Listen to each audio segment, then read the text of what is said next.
Good morning, students. Our next chapter is from history, that is, changes in art forms and styles. There were several changes that occurred during the colonial period in India. In this lesson, we will look at the changes in arts and how it reflected the changes in the then Indian society and politics. We will discuss art of painting in detail. With the arrival of the British, European artists also visited India. They brought with them a new form of art, different styles. We can call it Imperial Art. And these painters, European painters, popularized the technique of oil painting in India. Oil painting made the artist to produce images that looked real. The European artists introduced the art of realistic landscape painting, portrait painting, and historical painting. Realistic landscape painting. The artists produced real and lifelike paintings.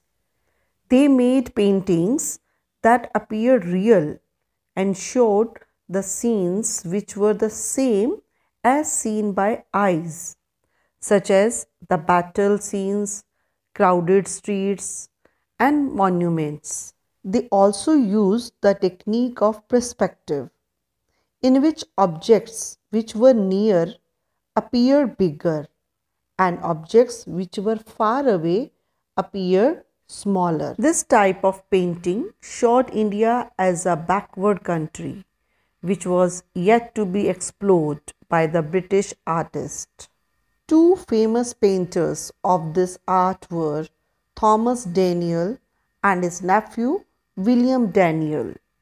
They came to India in 1785 and produced many large oil paintings on canvas. Two well-known landscape paintings of Thomas Daniel and William Daniel are Ruins on the Banks of River Ganges at Ghazipur and the Clive Street in Calcutta. Portrait painting became one of the most popular art style in the British era. Both Indian and powerful Britishers wanted to see themselves on the canvas. One of the most famous of the visiting European portrait painter was Johann Zoffany.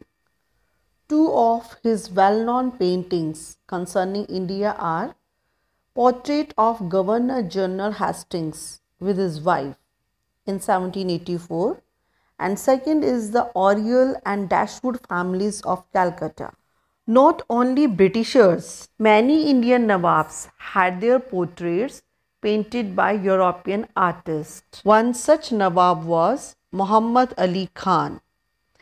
He commissioned two visiting European artists, Tilly Kettle and George Willison, to paint his portraits, and he gifted these paintings to the King of England and the directors of the East India Company.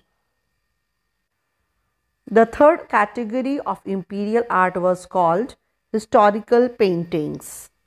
These paintings celebrated the victory and supremacy of the British in India. One such example was the painting by Francis Hayman in 1762, which is showing the winning entry of Robert Clive after the defeat of Sirajuddola, who was welcomed by Mir Jafar. The painters were even encouraged by the British to glorify their victories and achievements. The celebration of British victories can be seen in many other paintings. One such painting is The Storming of Sringapatnam, painted by Robert Kerr Potter in 1800.